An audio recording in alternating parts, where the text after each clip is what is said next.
Anything you need to brief me about quickly? No. No briefing? No briefing. Okay. Coronavirus. I'm gonna ask you a bunch of questions later. Well, we have very matching style of clothes, like black t-shirts. Oh yeah. And You're even wearing socks. Okay. They will not see that anyway. Hi everyone and welcome back to a completely new style of videos. It is the beginning of an era and it's officially the first video we're shooting here from our new studio in our new apartment, and we are super excited, a little bit nervous, and we also don't really know how this is gonna work, because not only do we have one camera recording us right now, we have a second camera right here. So we are super excited to get this new level of YouTube videos out for you guys. We just want to talk more about our lives in Taiwan, give you some updates. If you have read any news at all the last couple of weeks, then you know that there's something called the coronavirus, or COVID-19, I think is the official name right now, or the Wuhan virus, or whatever you want to call it. And I'm just trying to keep up on which camera I should look at here. But anyway, that is something that we want to start this new series with, and to let you know how our daily lives here in Taipei have been affected, and also if we are freaking out and if you should be freaking out for us or not. I also reached out to all of you and asked if you had any questions for us, which we will also cover in this video, starting with a question from Tench, who is asking if I'm a virus specialist right now, which is absolutely not the case. So take this video with a grain of salt. You don't have to listen to anything we're saying. We have no idea what we're talking about. So it's all up to you and your own responsibility if you decide to continue listening or not. How has the COVID-19 affected your day-to-day life in Taiwan for local people and foreigners? Let me think. Who are those people, by the way? These are my Instagram followers. Oh, so they ask you, you had a question poll thing? So, you wanna follow me on Instagram? Can you see this like massive poll? Okay, can we just like get the poll up? I asked this question on my Instagram story where you were able to reply, asking questions. Apparently, Francois is not following me on Instagram. I think I asked something stupid actually. But if you want to follow me as well, you have all my names and tags up there. So this for the record. So you all know the story behind this table, which we finally got here to the studio. However, we left Francois responsible for putting this table together. He's blaming me, that's not my fault. So as you can see here, it's very nice. This is the current status of the table. The table is just literally lying on top of the legs here, just in case. We're gonna be careful with this table. Sorry. So, where were we? There's a shortage of masks. So people need to line up at the pharmacy in order to get the masks, and it's like super complicated system which has changed. People are tired of doing this, people talk about it at work, people follow the news and are a bit afraid of all the recent news. And you can only buy 2 per week. 2 per week, and you have to wear one when you go to buy. But and now there's gonna be 10-second garbage truck commercial. Might be 1 minute. A minute? Yeah, sometimes it's quite long. That's what she said. Take 2 of your sex tape.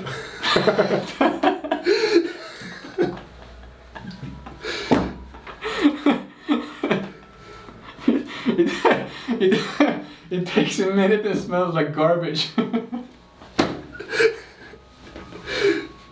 Now I'm crying though, we need a break here. Makeup! One second point I can add is that, like, personally, I used to always take the MRT, the subway, to go to work, and since the beginning of this coronavirus I started to take the scooter because I feel MRT, like the Taipei, has like so many people commuting every day. It's like super dense. MRT has a much higher risk of catching transmittable like diseases than scooter, which is of course scooter is not safe either, right? But like, I mean, I'm taking the MRT every day anyway, so like he's screwed anyway, so it doesn't really matter. But another thing for me is that certain buildings actually has like temperature checks right now. Yes. So you go into like a building and then they will scan your temperature in order to let you into the building. Yes. And like, I mean, it could be like office buildings, but even like restaurants, making sure that you cannot be sick when you enter.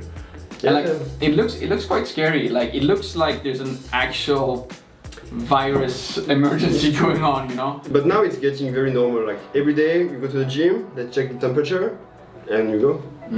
And now actually like some restaurants that before they just check it like one by one, but now they have these like infrared like temperature scanners. Oh, wow. So like in the airports, you know, they've had it for a while. Like everyone that comes in, they scan like your temperature to make sure that you're not like sick. Right. And I mean, it makes sense. Like they should have that. Like especially like office buildings or like federal buildings. I feel like it's all good. If you're sick, you should stay home. But it just looks scary because we haven't had it before. Yeah. Next question: is it safe for anyone who wants to go on a trip to Taiwan in these circumstances? What I've been saying to like my family, because actually my cousin wants to come to Taiwan. Don't come.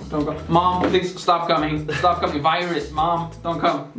No, like what I've been saying to my family is that I think being in Taiwan is very safe. But what I'm a little bit more worried about is the whole traveling thing in general, because the plane, you don't know where the plane has been. Maybe it was in other cities, you don't know who it has transported yesterday. Maybe the guy at your seat, literally at your seat, was like sneezing and coughing everything from his mouth. You don't know.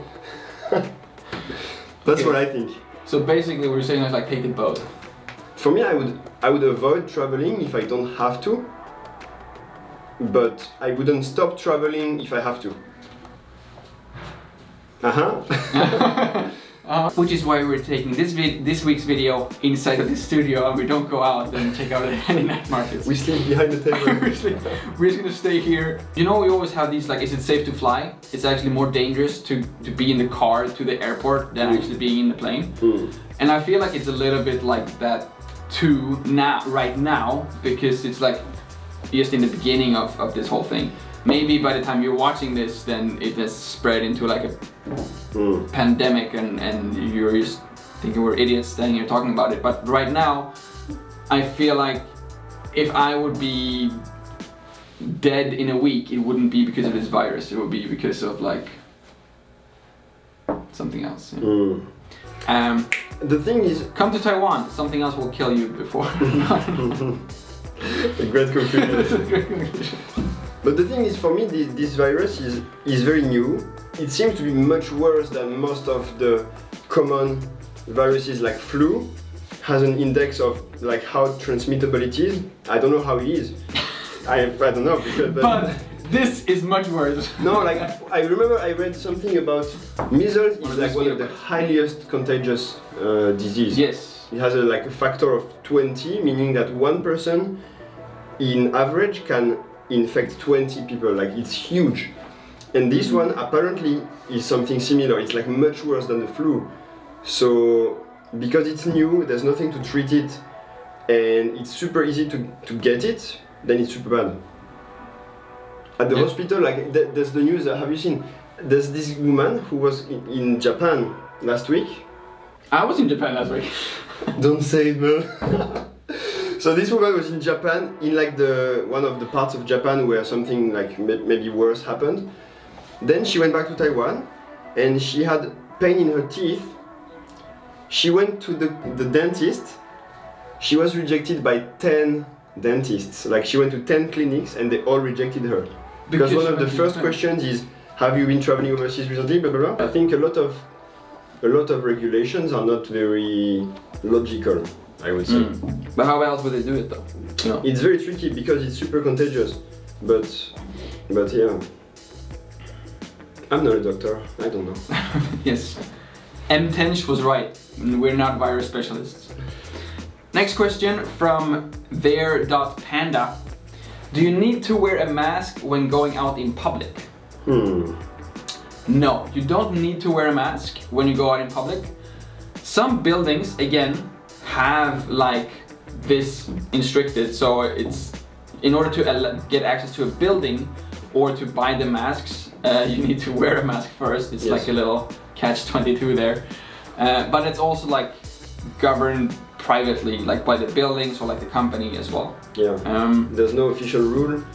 Then of course in the society there's this common sense that we said 90-95% of the people who are in the MRT have a mask. Yeah, and this is definitely not like normal. Like people would be wearing masks in Asia and Taiwan specifically, just like 20-30%. But it's mostly like if they are sick, they would wear a mask in general, just so they don't spread it to other people.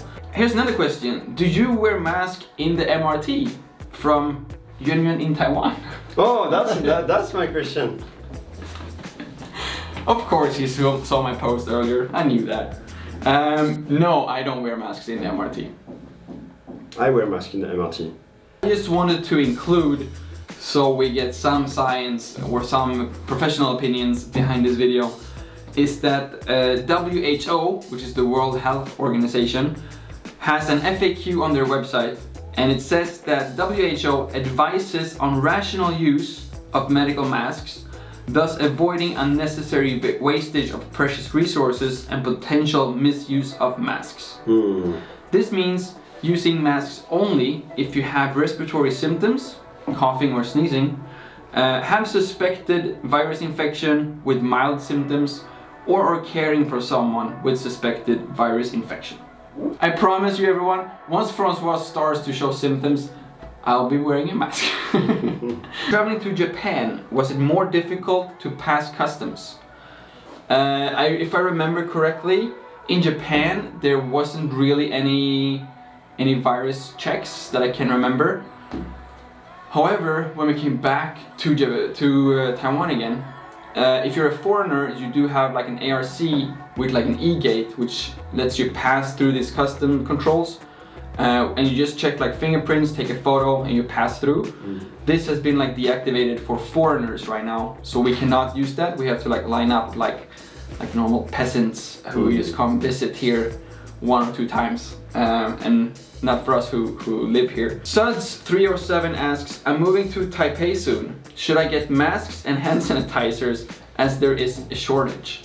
I'm sorry for laughing, it was actually a good question. I thought it was funny. I was just picturing someone like bulking up on like thousands of masks and like a 10-gallon of like hand sanitizers.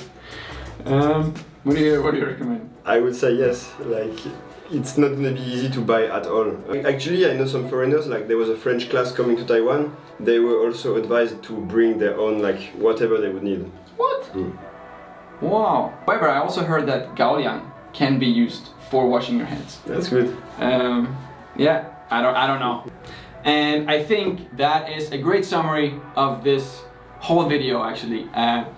We don't know.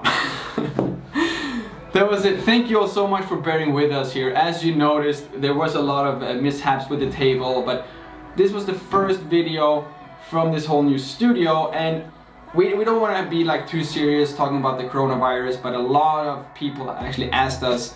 They know that we live here in Taipei. They're worried for us, not only our families, but a lot of you subscribers as well. So we just wanted to have a little quick chat, which turned out to be quite longer than originally planned. But we want to continue making videos like this. So if you have any ideas or any topics you want us to discuss in the next video, please leave a comment below, follow us on social media, and just reach out to us if you see us on the street here with or without masks. But please wear a mask if you're gonna come up and talk to us, just in case. And we will see you all in the next one. Bye bye. Bye bye. Bye bye. I totally forgot that we had a camera here too. Bye bye.